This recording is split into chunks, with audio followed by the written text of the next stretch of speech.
Demonstrations in Bangkok turned the city into a state of siege.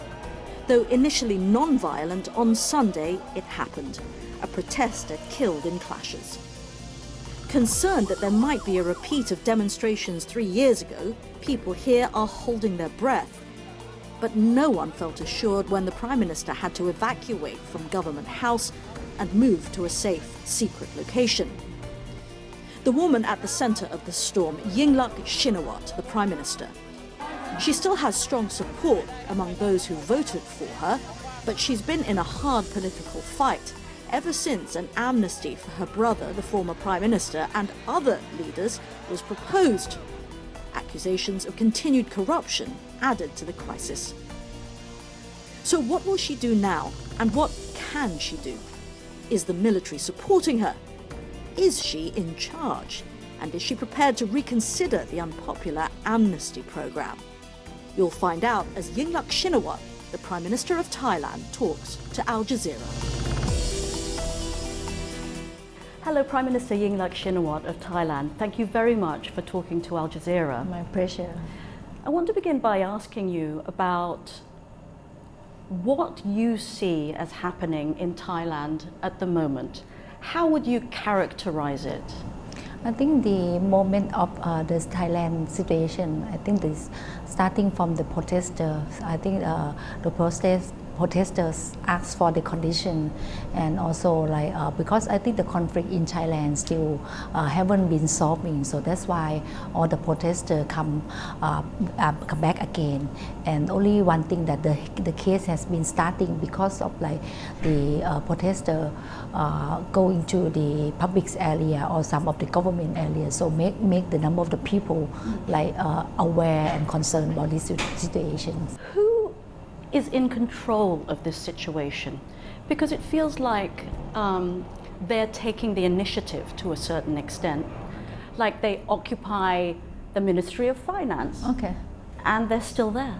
I think we have to talk about that the symbolic of the occupy and very occupy, because the symbolic that of course yes the protester get into the finance ministry, but in fact that this is the finance of the ministry will be show the symbolic that they can get into that building, but actually this is by the law is not right because it's unlawful. So I think this is will be we need to process by the legal.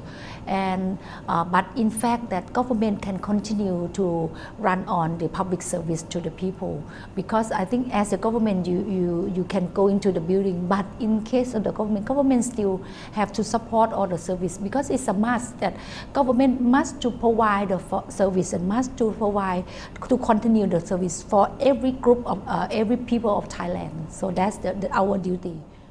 My understanding is that the organization leader, Suthep, has been issued with an arrest warrant on charges of treason. When is he going to be arrested? I think by the legal, I think that's there will be the duty of the policemen. But I think this situation we have to be careful because it's very sensitive. So that's why that I think we need to ask the people that please do not close of the public service. Please do not go into the building because it's unlawful, and then we respect of the freedom of expression within the democracy way or within the legal way. So I think we would like to encourage all the people to do like that. So I think that's why our government opened the dialogue for the protester, that we are willing to work with you. We are willing to try to find a way that we can have the peaceful way and agree with the common of the principle that the majority accept that condition. Can you confirm that there are no negotiations taking place at this moment? Are there any negotiations? Right now it's not. Right now haven't started yet. But in any way, like Thailand, I think last few months, I think our government opened the dialogue for have some of the politics forum to think about how we can move forward this situation. So I think this forum still open for everyone to discuss about that. So that's they didn't go. The Democrats didn't go. I saw the leader of the opposition, Kun Apisit, quite soon afterwards. We're hearing Suthep on the streets, rousing rousing the crowd by saying that they won't we go. will never negotiate. These are Right. people who do not want to come to the negotiating table. So my question to you, Prime Minister Yingluck, is while at the same time that you're saying you don't want to use force, how will this end? I think first thing that I think of course that they've said they don't want to go for that, but I think that's why people need to think about that. If we keep the situation like this, so it's not good for Thailand, it's hurt for countries. So I hope that if he loves the countries, please do not hurt the country. Please do not hurt the economy. So I think I'm not have any bias. I don't have any it doesn't mean that who will win, who will lose, but the lose is the country. So that's why we are give the open floor for the dialogue. But if they don't want to talk to the government, whoever can start the dialogue, we accept, and whoever or whichever the conditions. So I think that's will be the people of majority of the people will make the decision. Who is in control of this situation? I think that's the protester. First thing, that protester, who will he has to think about that what the situation they want to be, and another control is government. So the government, that only one thing that we will use is the peaceful way to protect the properties of the government, and we will based on the legal and the international practice. So this is the way of the government. So now, even now, only the way that we using the policemen try to just only protecting, and we avoid the confront of the people, because I think the experience in the past is hurt us. You're talking enough. About 2010, right. May of 2010. Right, it's yes. hurt enough for the people who dead or who heard about that situation. So we don't want to have this case happen. So all the people, if you love the countries, please do not ask people to fighting and make the violent. But as long as you are you protest of the whatever you anti the government. So I think make sure that doing in a peaceful way. One of the very important institutions in Thai society and Thai history has been the military. And it seems a bit unclear, I think, from people outside to understand what the relationship is between the military and the civilian government and the rest of society. Also, there have been so many coups in Thai history as well. And Thailand is not alone in that history. Who does the military listen to? As the commander, I'm the Prime Minister, I'm the Minister of Defense. The army must to follow on the duty. If they don't follow me, will be other side, will be another things. Okay, that's the principle, that's the philosophy. What's the actuality, what's the reality? I don't know. You have to ask him, not me, because I have to answer in the principle. Because the principle, I think the army will learn the experience in the past that the coup d'etat doesn't solve any problem. So if you back to the history of Thailand, the coup happened, the coup d'etat happened, get hurt, the countries has been dropped from the economy. No one trusts the country. And after, from that, the coup d'etat, they throw out the constitution. So that's why this constitution still exists in Thailand. So now it's a transition of the old system of the military version and reinstall the democracy. So I think we hope that if you love Thailand, if you have the sincere to the country, you have to make sure that the system of the democracy will be continued. The rule of law, the value of the democratic must be continued. So this is the time that we need to make sure. That's why our government try to keep with the peaceful way. We try to stick with the legal, try to keep telling the media, try to telling the people that please help Thailand to bring back of the and to help the democracy will be exist for forever for Thailand. You have spoken very passionately and skillfully about the situation of democracy in Thailand, particularly at a conference in Ulaanbaatar in Mongolia on the 29th of April. Can I quote something back to you that you said? I would like to see reconciliation and democracy gaining strength. This can only be achieved through strengthening of the rule of law and due process. In reality, how can that happen when your government itself, your administration itself, is proposing a bill like the amnesty bill, which would seem to undermine the rule of law to critics? Okay. First, the amnesty bill not proposed by the government. That's proposed by the parliament. And the objective of the amnesty... But the parliament is majority led by the Thai, by your party, right? Yes, the party, yes, that's right. But the people have, all the MP, member of parliament, they have the right from the people to think about that. But please listen carefully that the objective of the amnesty is the reconciliation. You might see different model from other countries. When the country bring back of the reconciliation, they start with the first compensation with the victim. So we did. And the second, that the victim cannot have the way out, so you have to amnesty. You see the different, many countries have the peaceful with the amnesty. But the case happened in Thailand that people agree on the amnesty but not agree on the detail of the combination and might be not clear enough on that. So that's why a lot of people come to anti with this bill, this amnesty. But finally, it's over already.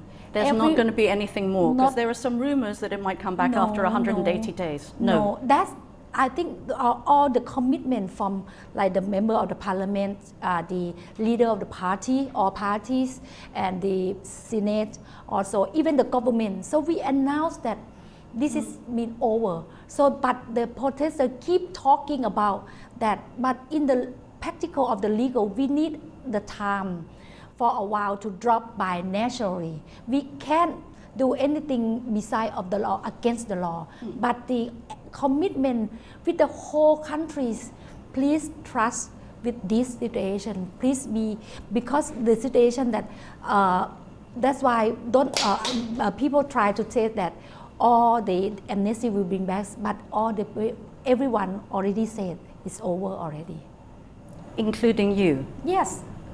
We have the word of the Prime Minister of Thailand that the amnesty bill is over. Yes, we already announced. We already announced that if people doesn't want to this bill to be continued, so we announced. But even this is not the version from the government. You were elected on the principle of reconciliation. Actually, that was one of the main things that you talk about. I remember I covered it when you were elected. Right. It's not going that well. How can this gap of trust be bridged in Thailand in this particular context?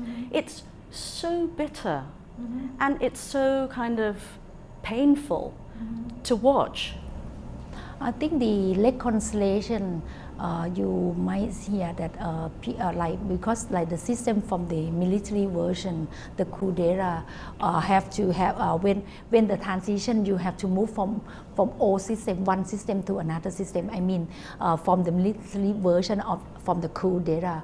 So we have to reinstall of the democracy. So that's why still have some of the transition about this. So that's why we need to make sure. Yeah, it needs leadership. It seems to me. The first thing start from the coup d'etat happen, and then that's why the constitution still using the old one. But the democracy start from the election. After we have the election, our government get the clear mandate to have to be the government.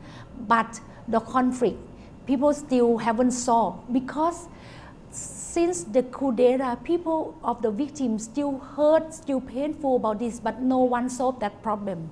So that's why it will be the conflict between two people to have very extreme to see the different things. So that's why it needs the time. It needs the time to make the reconciliation. But sometimes if the time is not right, so you have to wait and see with the patience. So that's why we said that this situation, government try to keep the peaceful for the countries and make sure that we stick with the law and international standard and using by the democracy. So I think this is all the thing that we need the time pass by to prevent this.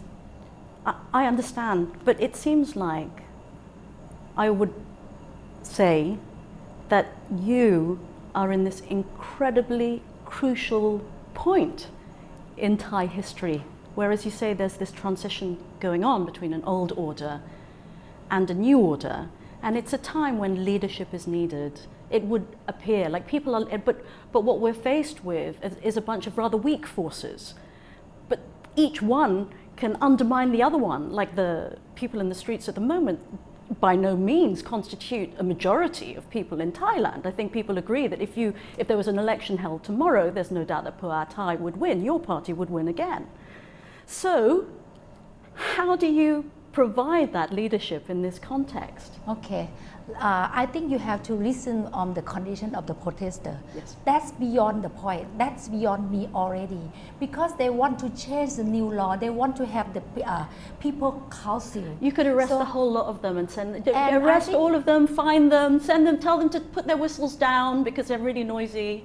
I think by that time, with changing the new law, you need the government to pursue the law. And anything that make the peaceful, I will do that. But right now, they said it's beyond me.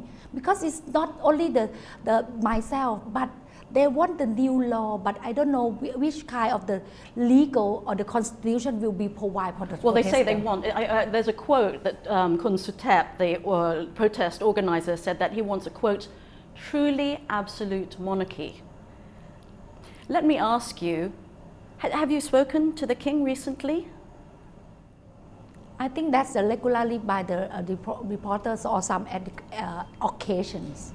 Has the king had anything to say about the situation? I think please do not mention about this, please, sure. Because His Majesty will not involve about the politics. So it will be the job of the government to handle, please.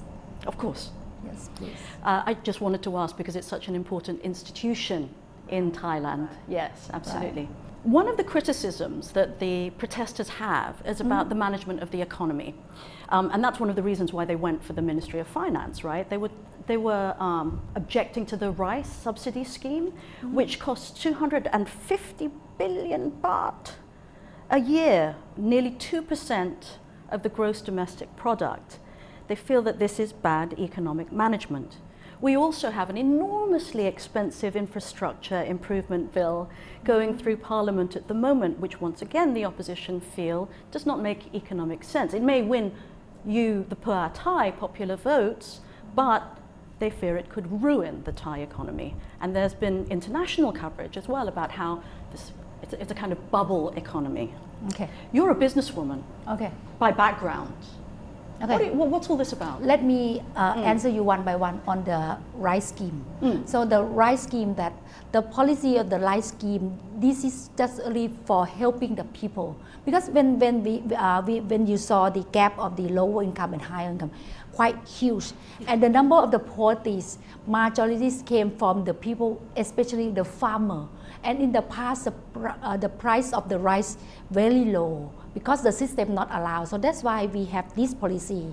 If we ask that whatever money that we would like to support, so I think many governments support the poor people, but this is the way that we support the farmer to have the better life. And there is this impression that the reason why Pheu Thai is very generous to the rice farmers is because they're in the north of the country, which is a bailiwick for your party, whereas the south, where the rubber farmers are, is a bailiwick for the opposition, the Democrats, who are out in the streets right now. How would you respond? I think I have to tell you the system is different.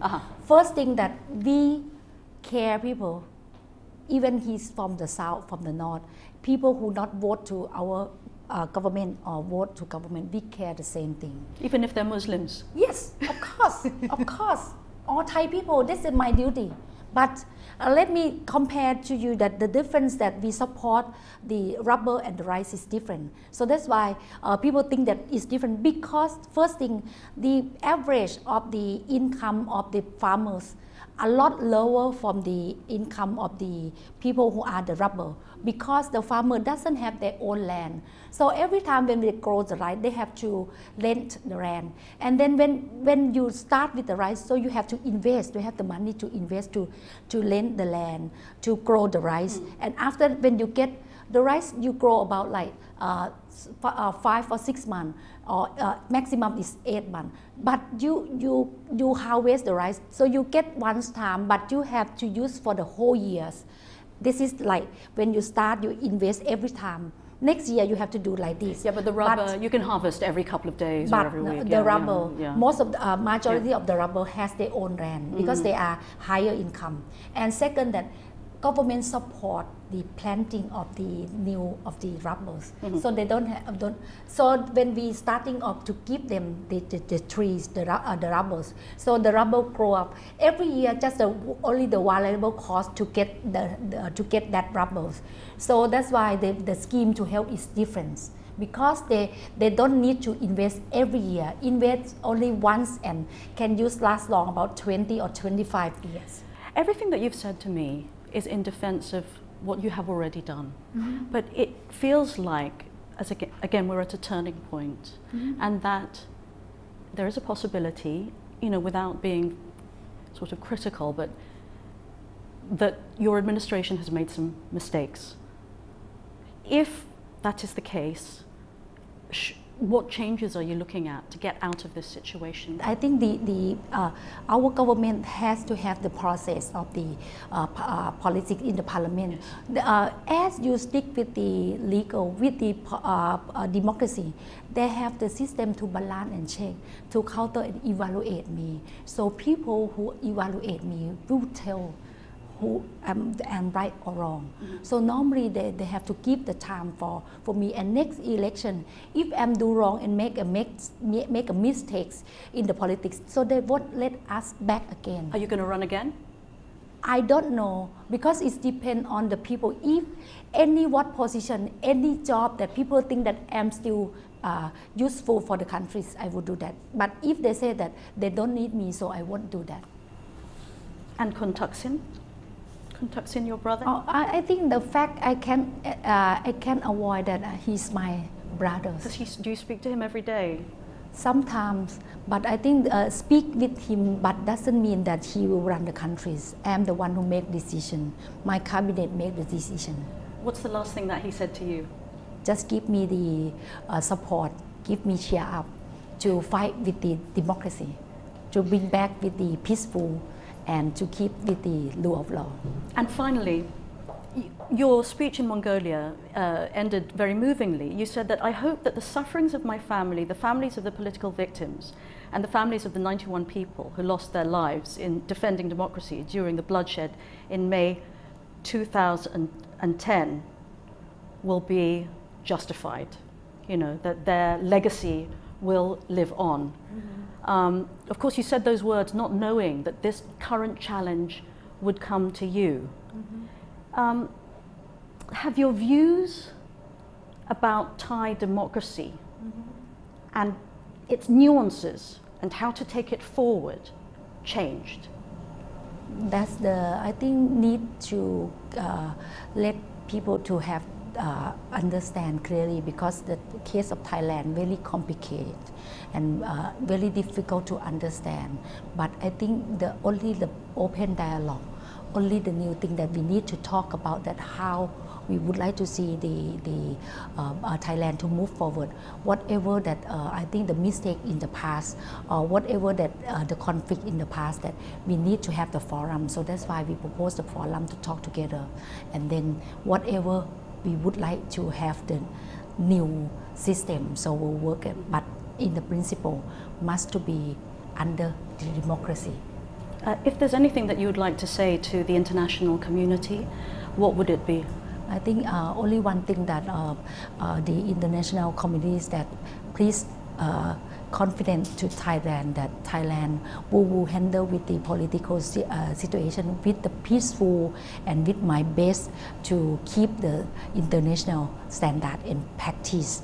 And we hope that the international will give the confidence to Thailand, and we'll see that I think the experience in the past that learned us enough. So we will try to make the case, or the case will be solved within our by the open dialogue. Prime Minister Yingluck Shinawatra, thank you very much for talking to Al Jazeera. Thank you very much.